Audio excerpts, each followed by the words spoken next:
I mean, call me crazy, but I think I've been meaner before this season. I mean, call me crazy, but I think I've been meaner before this season.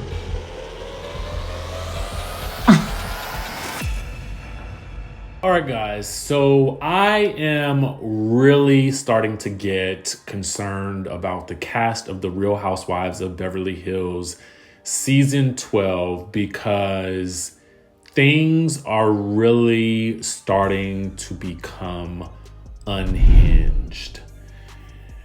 There's a lot going on with Lisa Rinna. There's a lot going on with Garcelle right now. And there's a lot going on with Diana Jenkins dragging Garcelle. Meanwhile, the internet is seemingly dragging Garcelle's son, her 14-year-old son, and Lisa Rinna is all over the map, okay? Things are getting crazy, and it does lead me to believe that there is going to be a reckoning at the end of this season, and I don't know necessarily who is going to make it out of this unscathed. Meaning, I don't know who I believe I would bring back to the Real Housewives of Beverly Hills after this season based on what we're seeing online, okay? So let's discuss it all. Skye Squad, we are back in the building for another video.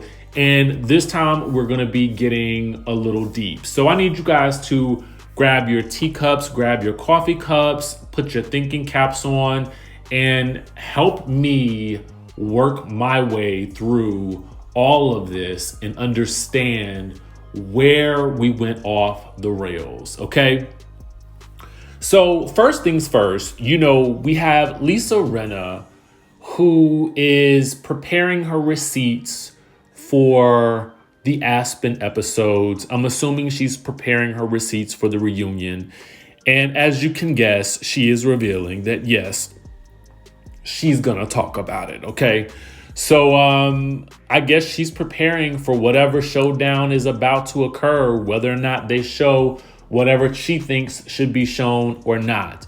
Now, the interesting thing about Lisa Rinna is on the show and then off the show, she is oftentimes blamed her lashing out on the grief that she is experiencing from losing her mother. I think that it is safe to say that we all feel for the loss that Lisa is experiencing. While we may not all be able to understand everything that she is going through in terms of her grief, I think many of us can empathize with her grief. It is not the grief that we have a problem with. It is the constant rage and regret that we're witnessing on camera and on social media that is cause for concern. And then coming back by saying that she is grieving and that is the reason why she's doing this, but yet she continues the same pattern is rather troublesome to me. And it reads on camera as well as on social media as though she is becoming unhinged. And so that's the first thing that we needed to discuss. But we're going to tie all this back up with Lisa Rinna in just 1 second.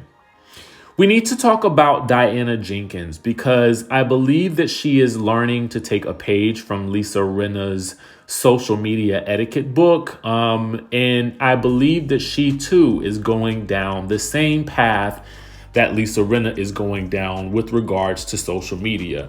Now, my question a lot of times for, celebrities is, and I've stated this before, I think that there is something to be said for, responding to fans on social media, having some fun with some of the fans, maybe laughing at yourself. But I often tell people, even when I, interview them, to never respond to people who are commenting mean things to you on social media. It's never going to get anywhere. You're not being paid for this typically. And furthermore, it's just going to make you, the star or the celebrity on the show, look a little crazy. It always happens. And so here we have Diana engaging with fans over Garcelle.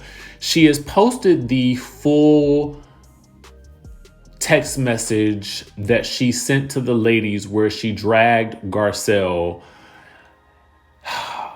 And she wrote the entire thing. She talks about the doctors putting her on bed rest, how the trips have been affecting her, and how she says, I usually wouldn't share this in a group text because it makes me look like a whining bitch, but Garcelle, misspelled, might think I'm rude, so there it is. So someone writes, Diana, I hope you are resting comfortably and feeling better. Thank you for getting us to and from Mexico.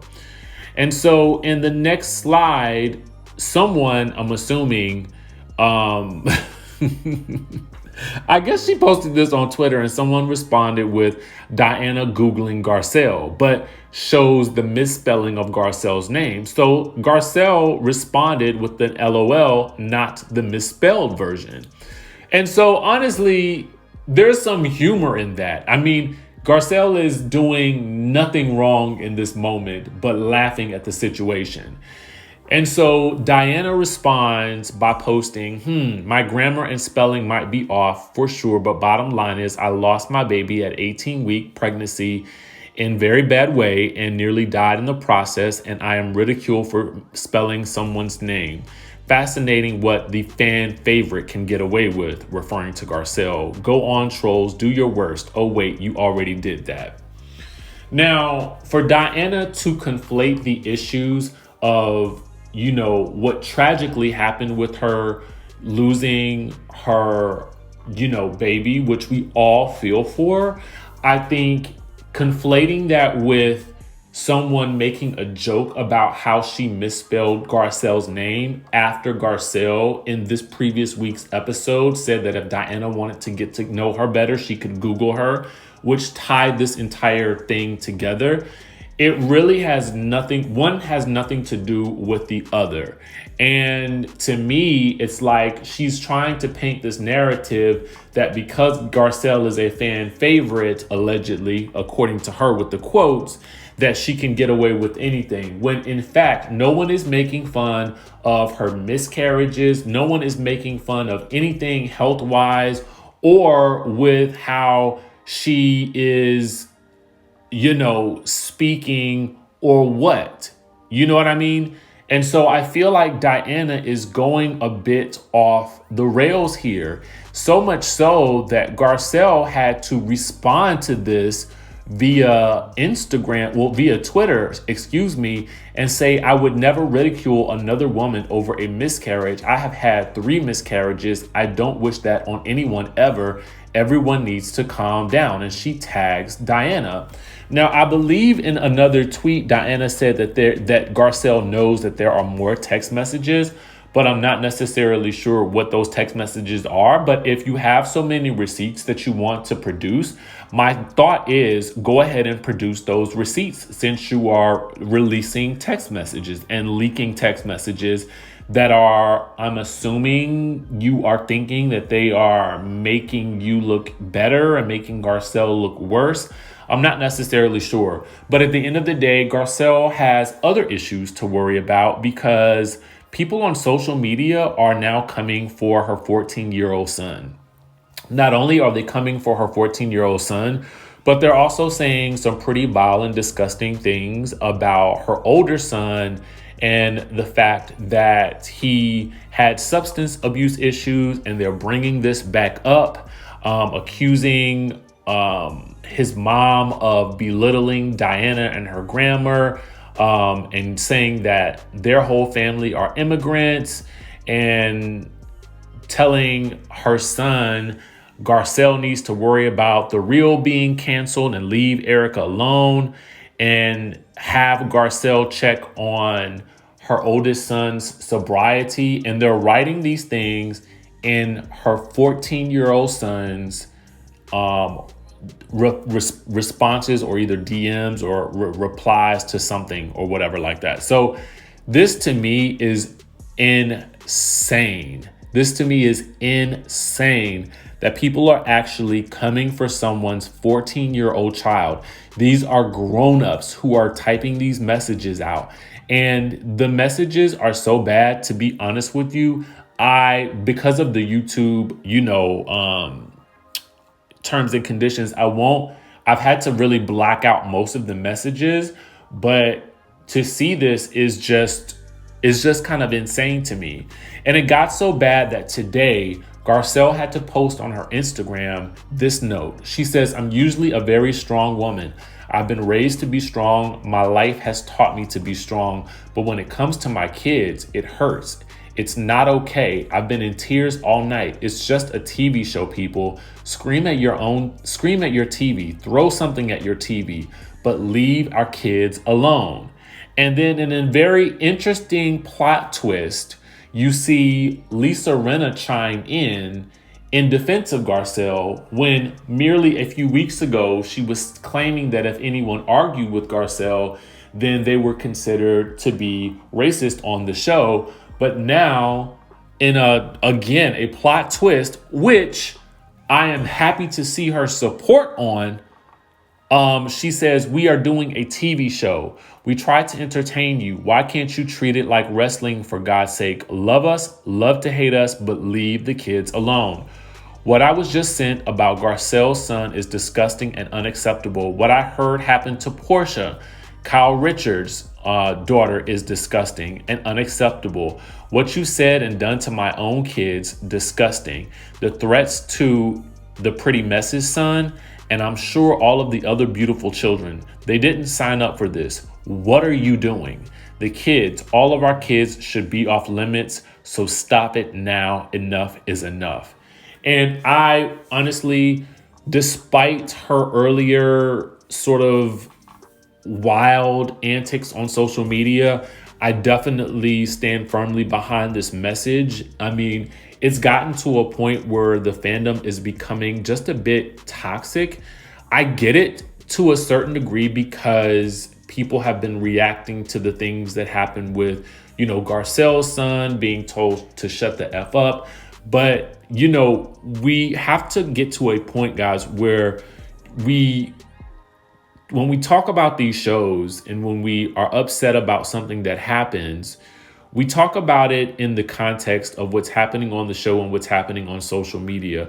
But what we don't do is we don't then start going after the kids of the people who are on the shows, because ultimately the kids in this instance, particularly with Garcelle's son, with Kyle Richards' daughter, they have really nothing to do with any of the storyline that's currently going on at this very moment.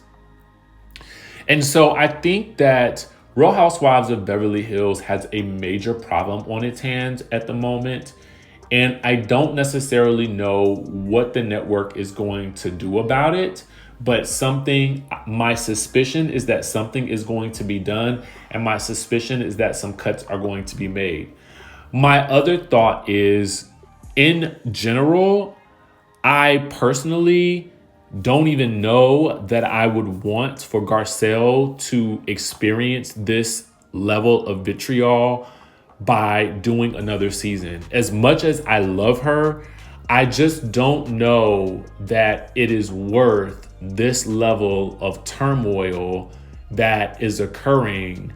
And I think that if the network wants to continue to support the Fox Force, that they should just let them do their own show and just let everyone else go. I mean, I'm just tired at this point, because the whole Fox Force thing is really at the core, to me, of a lot of the antics that are going on this show.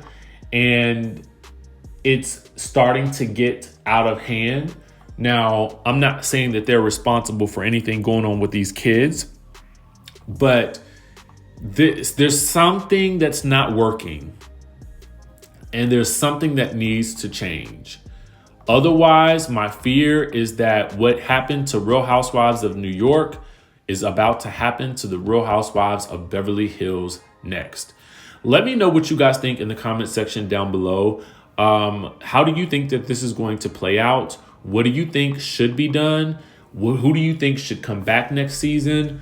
Do you think that Garcelle should stick around on this show and continue to face this level of vitriol? Because at this point, to me, I just don't feel like it's worth it for her. And it's about mental safety at this point.